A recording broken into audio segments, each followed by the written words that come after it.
Chaim v'Levracha. This week's Parsha starts off with the story of Yisro, Moshe's father-in-law, who comes out to the desert to visit him. And Moshe and the entire Jewish nation go out to greet Yisro. And the Torah tells us that Moshe went out towards his father-in-law, Vayishtachu vayishak loi, vayishalu ish l're'ehu l'shalei. That he bowed down to him, he kissed him, and they asked each other, they said they greeted each other. So Rashi says that from the words, from the beginning of the verse, from the beginning of the pasuk, Vayishtachu vayishak loi, and he bowed to him and he kissed him, it's not clear who bowed to who. Did Moshe bow to Yisro and kiss Yisro, or did Yisro bow to Moshe and kiss Moshe? So from the beginning of the verse, Rashi says it's unclear. But in the end of the verse, it says, Vayishalu ish l're'ehu l'shalem. The man asked his friend, greeted his friend, and gave him a shalom. So we learned that it was Moshe who was bowing to Yisro and kissing Yisro. Why? Because Moshe Rabbeinu is called many times throughout the Torah, ish, a man. Right? It says, Ish Moshe anav ma'od. The man Moshe was very humble. It's also written, Moshe is a ish elikim, a man of God. So we see that Moshe is the one who bowed and Moshe is the one who kissed his father. So the obvious question is, if the Torah is trying to tell us that Moshe is kissing his father-in-law and bowing to his father-in-law, it could tell us that. It could say, and Moshe bowed down. Why does it say the man greeted his friend? And from there we learn that Moshe is called a man. I mean, first of all, we're all men, right? Moshe and Yisro are both men. What is the Torah trying to tell us by referring to Moshe as the man? What was older? What? What was older? Okay, but the man doesn't necessarily doesn't mean older or younger. A man can be any age, right? But so why is the Torah referring to Moshe as the ish? And why are we identifying that Moshe was the one who bowed and kissed his father-in-law from the fact that the Torah calls him the man? So Rab Shalom Eisen was one of the leading rabbanim in Yerushalayim, in the Eidah Haredis, based in the top basin of Yerushalayim. And on Erev Sukkot, his house was always very busy because many people would come to him with lulavim and esrogim, and they would bring a lulav and esrog to Rab Shalom and ask him to examine their esrog and find, is it kosher? Is it mahudar? Is it a good esrog? How much should I pay? How much do you think I should pay for this esrog? Ask him for his advice, his opinion on their esrogim. So one Erev Sukkot, Rab Shalom is sitting there. There's a whole line of people waiting for him, and Chaim, a young koilel younger man, comes. He's very excited. His face is shining. He has this beautiful esrog, and he comes to Rab Shalom and he says, "What do you say about this esrog? Is it a good? Is it a mahudar? Is it a beautiful esrog?" And Rab Shalom picks up the esrog. He looks at it from all sides. It's perfect. There's not a spot on the esrog. It's completely clean. It's a little big. It has a nice, beautiful shape. Shalom looks at it and he says, "For you, this is not kosher." So Chaim is shocked. His mouth drops open. He's like, he wasn't even asking if it's kosher. He was asking if it's a beautiful esrog, if there might be a better esrog for him, but it's not kosher. So why is it not kosher? So Shalom tells him, "How much did you pay for this esrog?" So he said, "I paid 100 liras for this esrog." Right? This is the most expensive esrog in the store. 100 liras I'm ready to pay for this esrog. So Shalom says, and it's Erev Yom Tov now. Did you buy your wife a new dress for Yom Tov? And he says, "Listen, I learned in Koilel. I'm not a big businessman. I don't have a lot of money. We got her a new dress for Pesach half a year ago. It's still in good condition, so it's fine. We're good." He says, "Did you buy your children new shoes for Yom Tov?" And he says, "No, listen, their shoes are still wearable. There's only little holes. There's no big holes in it yet. It's still good. They're still okay." He says, "No, did you get your children any special treats for Yom Tov? Any, good, I don't know if they had candies in those days, but did you get them some good treats for Yom Tov, for the meals?" And he says, listen, I'm a simple guy. I learn in Koil all day. I don't have a big income. So, whatever. We have simple food for Yom Tov. So Shalom says that this esrog is not kosher for you. Instead of spending 100 liras on this esrog, I want you to go back to the store. And I want you to choose an esrog for 15 liras. And the other 85 liras, I want you to buy your wife a new dress, buy new shoes for your children, get them some Yom Tov treats. So this past Shabbos, we read the Shira, where the Jewish people sing a song of thanks for Hashem. And in part of the Shira, we say, Zech Heli V'anveyu. This is my God, and I will glorify Him. What does it mean, I will glorify Hashem? It says the Gemara in Masechah Shabbos, that the Gemara in Masechah Shabbos brings two different explanations. First of all, the Gemara says it means that you should make yourself beautiful in front of Hashem. You should make yourself, you should bring out the beauty and glory in Hashem's mitzvahs. For example, if you buy making a sukkah for sukkahs, you're buying a shofar for Rosh Hashanah, you're buying a pair of tefillin, make sure to buy the most beautiful shofar, the most beautiful sukkah, the most beautiful pair of tefillin you can get. Right? It's a mitzvah. Abba Shol says another explanation.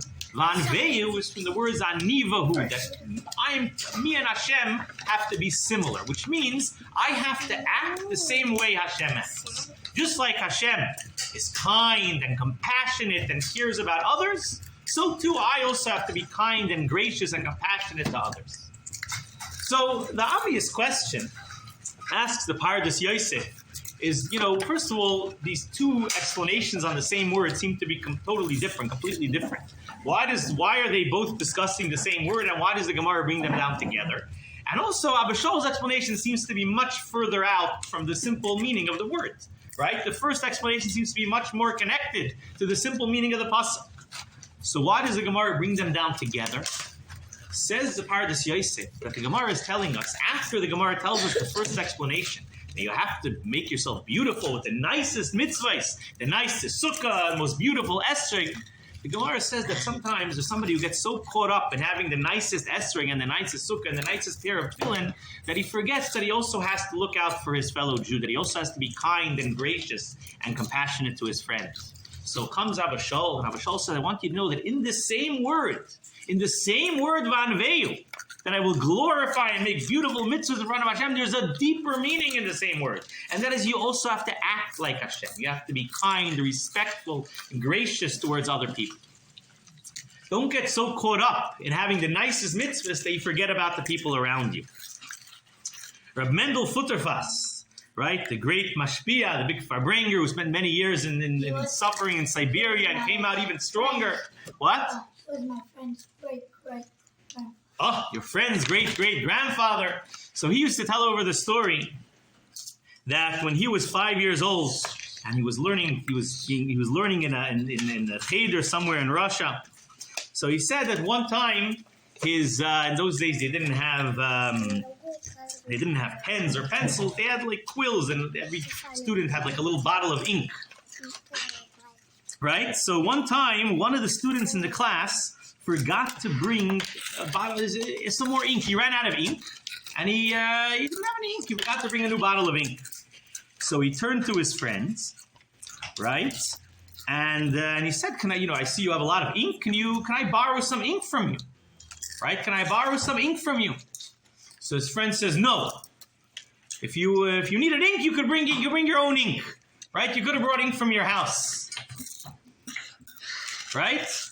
So, and as he finishes saying it, the teacher walks into the class and overhears the end of the conversation. So the teacher walks over to the front of the class. He writes on the blackboard, right? Starts writing the letters. They're learning the aleph base. And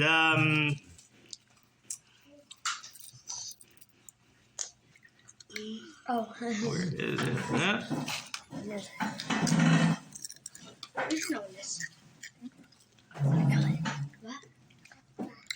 So he makes a chart on the board with all the letters of the aleph base.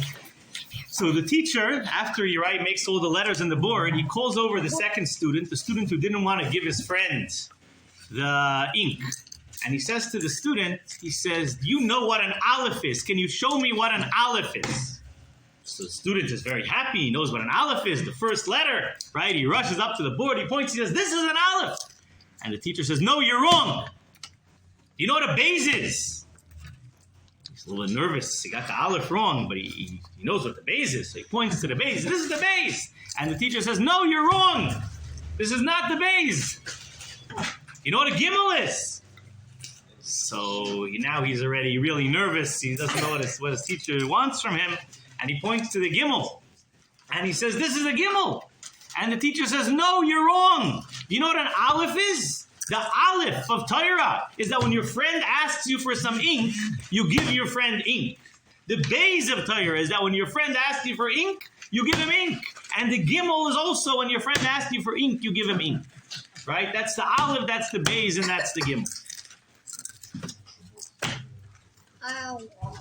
Now, when the Torah speaks about the first tzaddik, right, the first righteous person, we read in the second part of the Torah, Eila told this Noach ish tzaddik. This is the children of Noach. Noach was a man, a tzaddik. Says Rabbi Gifter, why does it say ish tzaddik? He was a man, a tzaddik. The Torah is telling us that sometimes people are so excited about being a tzaddik, they forget that before you become a tzaddik, you have to be an ish, you have to be a mensch. You have to be a decent human being, right? Before you start learning the aleph beis, you have to know that when your friend asks you for ink, you got to give it. And this is why the Torah stresses for us. It says Noach was a tzaddik, but he was an ish tzaddik. Before he became a tzaddik, he knew that the foundation for being a tzaddik was to be a mensch. Right, in this week's Parsha, we read about the 10 commandments that were given, that were written on 2 luchais, 2 tablets. But when the Torah later speaks about the luchais, in Parshas Yisro, it writes the word luchais lamed ches saf, which means it writes it without a vav, which could be read in the singular instead of plural, tablet instead of tablets. Right, luchas, the tablet of. So why does it write it without a vav? There are many different explanations that are given. One of the explanations that are given are that the 2 tablets have 2 different types of mitzvahs, right? The first tablet is full of mitzvahs between a Jew and Hashem, right? Mitzvahs that connect the Jew with Hashem. Chaim l'chaim. The second tablet is full of mitzvahs between one man and another. The first tablet is teaching you how to be a tzaddik, how to connect to Hashem. And the second tablet is telling you how to be a mensch. Not to kill, not to steal, not to lie. And some people might think these are 2 completely different tablets. I want to focus on the first tablet. I don't need the second tablet. It's just, 2 separate luchais, 2 separate tablets. I can choose where to place my focus and where my priorities are. So the Torah tells us, no, it's not 2 separate tablets. It's luchas. They're both one thing. If you don't have one, you don't have the other one either. It's not possible to have one without the other. Which is also why Parshas Yisro is immediately followed by Parshas HaMishpatim. Ve'ela HaMishpatim. Rashi says the Torah is telling us that just like all the mitzvahs that are connected to Hashem were given on Har Sinai, so too the mitzvahs that are connected between one person and another, teach you how to treat your friend with respect, were also given on Har Sinai.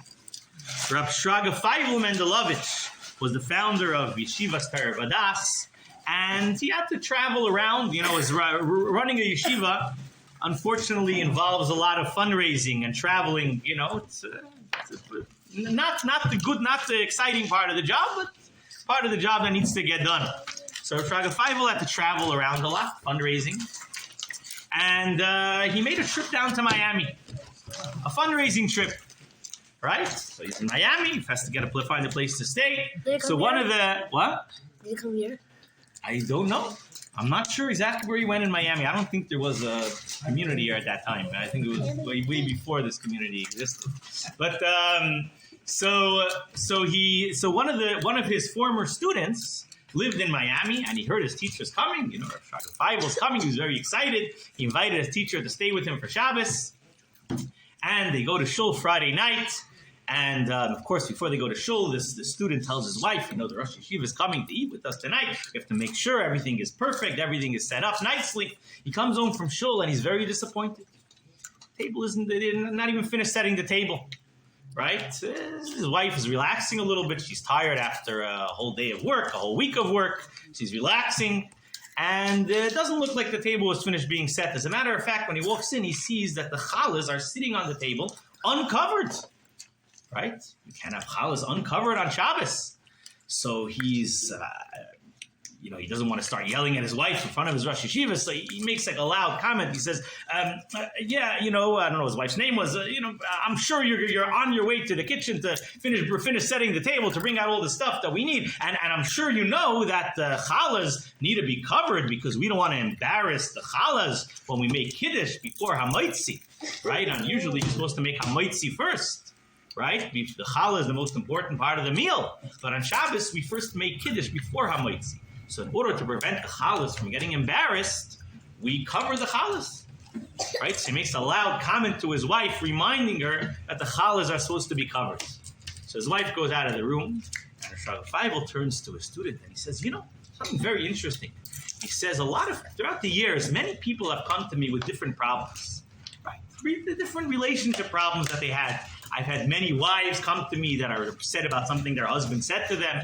I've had many husbands come to me that are very upset about something their wife did. I've had many students who are upset about something one of their teachers said, right? I have many parents who are upset about something their children did, right? And they all have complaints. They all have the problems that they're dealing with. But never in all of my years did a challah walk into my office and say, Rabbi, I have a terrible problem. I was publicly humiliated when they made Kiddush before they made a bracha on me. Never did a challah come into my office embarrassed that they made Kiddush before. So why were the Chachamim so worried, so careful not to embarrass the challah?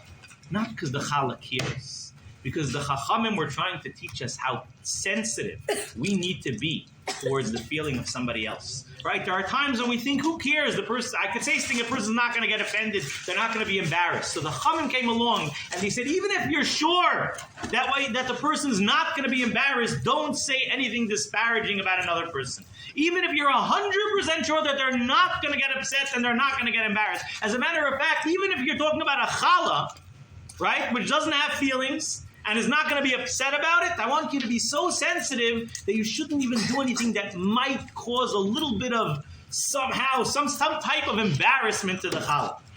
Why did the Chachamim tell you this? Because they wanted to make sure that you should be so careful not to embarrass the challah. That way you'll never end up embarrassing your wife. So how is it possible that some people forget the point behind this mitzvah? And when the challah is uncovered, they're so upset that the challah is not respected and they go and they yell at their wife. Right? They're missing the point. They're missing the whole point. But he was embarrassing. David HaMelech says in Tehillim, Perek Chav Beis, I think Pasuk Zayin, right? David HaMelech is talking about how he's being persecuted and humiliated, and he writes, "V'anoichi soilas v'lo ish." I'm like a worm and not a person. Right? I'm so persecuted and humiliated, I feel like a worm and not a person. Why a worm? Why does he choose a worm? So one of the explanations that's given is that David HaMelech is making the following arguments, right? He says that I'm being persecuted not by people who are going against the Torah. I'm being persecuted by some of the greatest Talmidei Chachamim, some of the greatest Torah scholars, and some of the greatest tzaddikim in the generation, right? Achitophel, Doeg, some of the greatest tzaddikim in the generation are going around slandering, persecuting, saying bad things about me. And these people are such big tzaddikim. They're so careful. They're so careful about everything that ends up on their table to make sure that there's no kashrus problems. And as a matter of fact, before they eat a salad, right? If somebody brings them a salad, before eating it, they start looking through the salad, picking it up, holding it up to the light to make sure that chas v'shalom there's not the smallest worm in the salad. Right? Even though it was already checked earlier, right? Before they bought it, it was checked. It was checked a few hours before they bought it. After they bought it, when it was prepared. But as they're about to put it in their mouth, they hold it up to make sure that chas v'shalom they're not going to bite or swallow a small worm. So David HaMelech says, I wish I would be a worm. These people are so careful not to bite or swallow a worm, are biting and swallowing me. Right? I wish I would be a worm and not a person.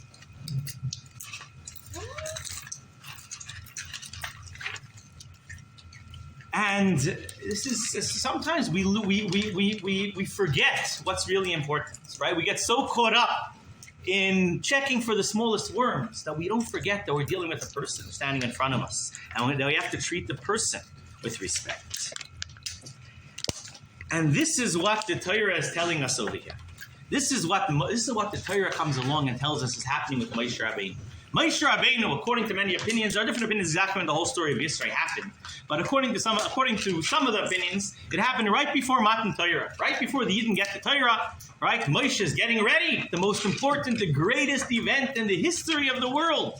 And Moshe is going to be the star of the show. He's going to go up on our Sinai and bring the Torah down for the Jewish people. Can you imagine how much preparation Moshe was putting in? Of course, all the Jews spent 49 days preparing, counting down, getting ready for Matan Torah. Moshe Rabbeinu, can you imagine the preparations he was making? And suddenly he gets the news. Guess who's coming to visit? Your in-laws are coming to visit. Oh, how exciting. My in-laws are coming to visit. Right? So Moshe might have said, okay, fine, first we'll find a place for them. After Matan Torah, after everything is worked out, then we can make a big celebration, make a big party. Right now, I'm very busy getting ready for the Torah. So comes along the Torah and tells us, no. Moshe Rabbeinu was a ish elikim, he was a man of God. But in order to be a man of God, you first have to be an ish. You first have to be a man. You first have to be a Mentch. Moshe Rabbeinu knew that, yes, he is holy. He's going up on the mountain. He's going to go over 40 days without eating. He's going to be an angel. But before he becomes an angel, he first has to be a Mentch. And therefore Moshe stops whatever he's doing, whatever preparations he's doing, and he says, let me go out to greet and bow down and kiss and embrace my in-laws, who I am so excited to host them now as a guest. Right? And Moshe says, as a Mentch, as a good, decent human being, when my in-laws come out to visit me in the desert, I have to go out and bring the entire Jewish nation with me to honor my father-in-law. Because Moshe was first and foremost a Mentch. And this is why the Torah doesn't say Moshe bow down. It says Ish vayishalu ish l're'ehu l'shalom. And we learn out. Rashi comes along and tells us this Ish is referring to Moshe Rabbeinu. Because no matter how holy Moshe Rabbeinu was, no matter how holy Moshe Rabbeinu came, he was first and foremost, he was a Mentch, he was an Ish, he was a decent, kind, gracious, generous, compassionate human being. And he didn't let his holiness and his preparations for Matan Torah distract him from this and let him lose focus on what's most important in his life. And to bring out, we're going to conclude with two stories to bring out the two extremes in this matter, right? First of all, on one hand, the damage that can come from somebody who loses focus and who loses track of his priorities, and on the other hand, the great advantage and the great benefit that can come when we remember to be a Mentch before we're a tzaddik. So the Gemara in Ksubis, Daf Samach Beis, tells us about a great rabbi, a big Talmud Chacham. His name was Rav Rechumi. The Rav Rechumi was a big Talmud Chacham. He loved to sit and learn. Right? He loved to sit and learn. As a matter of fact, he spent so much time learning. He traveled to Rava, to his teacher Rava in Mechuzah. He left his family, he left his wife and children behind, and he traveled to Rava, and he spent a whole year learning Torah. A whole year learning Torah. He didn't go home once throughout the entire year. But once a year, on Erev Yom Kippur, he used to go home to spend time with his family. And Erev Yom Kippur, you're supposed to have a big meal. It's the only day of the year when you have to actually eat and have a big feast. So once a year, he would go home to spend time with his family. And his wife would wait for this day all year. And you can imagine, a few days before already, she's starting to prepare a big feast for her husband who's coming home from yeshiva. Right? 1 year, the Gemara tells us, Erev Yom Kippur comes, and Rav Rechumi was very involved in his learning, and he kind of lost track of time. And he's sitting in the yeshiva, and he decides he's so involved in this deep concept in learning. He wants a quiet place to contemplate and to meditate on his learning. So he climbed up to the roof of the yeshiva, and he's sitting there, And of course, everyone else in the yeshiva is already, they know it's Erev Yom Kippur, so early in the morning, they learn a little bit in the morning, but then they all go home to be with their families, to eat the Yom Kippur meal, where Rabbi Chumi is sitting there on the rooftop, and he's totally involved in his learning, right? He's not even thinking about his family, thinking about his wife, about his children. He's involved in learning. This is the most important thing, the holiest thing in the world. In the meantime, Rabbi Chumi's wife, from early in the morning, Erev Yom Kippur, she's preparing the most delicious feast, and she knows her husband's going to come home in a few hours. So excited, she starts setting the table, the most beautiful dishes all out. She brings out the most beautiful dishes. She prepares the most delicious food, and she's waiting. Her husband's not home. It's already, the morning's over. It's already starting the afternoon. Her husband still didn't come home. And she's sitting there. Maybe he's going to come soon. And the time is going by, and slowly this is starting to get later. And she goes to the window, and she's looking out the window. She says, maybe my husband's going to come home. And the sun is slowly starting to sink lower and lower in the sky. And finally, she sees the sun setting over the treetops, and she realizes her husband is not coming home. And the Gemara says at that moment, one tear, fell down from her eye. And as her tear fell down from her eye and rolled down her cheek, the roof of the yeshiva collapsed, and Rabbi Chumi died. What does this mean? Rabbi Chaim Shmulevitz brings down the story. He says, what was the point of this? Right? You're not going to make his wife happy. This is certainly not going to make his wife any happier. Right? Rabbi Chaim Shmulevitz says that this type of behavior, right?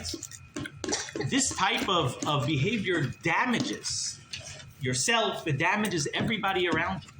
Right? A person who is so involved in his learning that he forgets that he needs to be a Mentch and he has to show respect and common decency to the people around him. Not only will he cause damage to himself, he's going to cause damage to all of those around him as well. And on the opposite extreme, right, to end off on a good note, so I just read a story on Rabbi Yitzchak Shkach brings down a story. He doesn't bring down a name, but he says that there was this person. I don't know what his name was. What should we call him? Any ideas? Mental. What? David. Okay, so David was a big askan, a big... David no, not David HaMelech. David was a Jew who lived in Bnei Brak, and he was a big Baal Chesed, a big askan, a big activist, and he spent his whole life helping people, right? And he once traveled to Switzerland. He traveled from Eretz Yisrael to Switzerland because there was a family there that went there for medical reasons. They had to get an operation done over there. And this Rabbi David went to help them out and to make, to arrange things to make sure everything goes well for them. And he arrives in Switzerland, and he comes in, he's checking into his hotel, and he sees in the lobby of the hotel, he sees this Jewish family sitting there, a father, a mother, a daughter. They're sitting there and they don't look happy. They don't look very happy. So he goes over to them. He says, is everything okay? And they're like, yeah, it's fine. We're fine. Is there anything I can do? Can I help you? And they say, no, we're good. Okay, Rav David has many important things he has to get to, so he puts his stuff down and he goes out of the hotel and he goes to do whatever he had to do, to arrange whatever he has to arrange for the medical procedure that had to be done. And a couple hours later, it's already late, it's already getting dark, and he comes back to the hotel. And he's surprised to see the same family still sitting there in the lobby of the hotel. So he goes over to him, he says, again, is everything okay? And they're like, yeah, everything's fine. And he says, what are you sitting here for? Right? It's late, right? I'm going up my room now to go to sleep, but what are you guys doing in the lobby of the hotel? What are you doing here? And they say, well, we have a flight back to Israel. It was supposed to leave already, but we were told that it's delayed, and it's not going to be leaving for another few hours, right? And we already checked out of our room. We don't want to stay here for another night. We're going to have to go for a few hours to the airport. So we're sitting here in the lobby. Another 2 hours, we're going to go to the airport.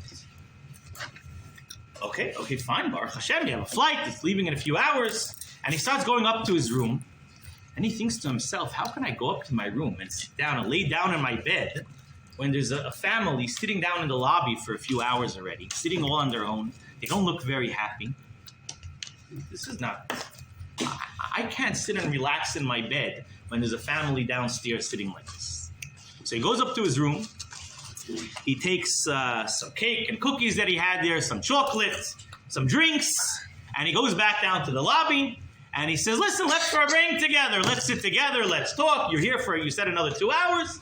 Let me sit with you. And they're like, no, we're good. We're good. He says, no, what do you mean you're good? I'm here anyways in the hotel. I don't have anything else to do. I'm here by myself. I don't have any family with me. Let's sit and talk together. Right?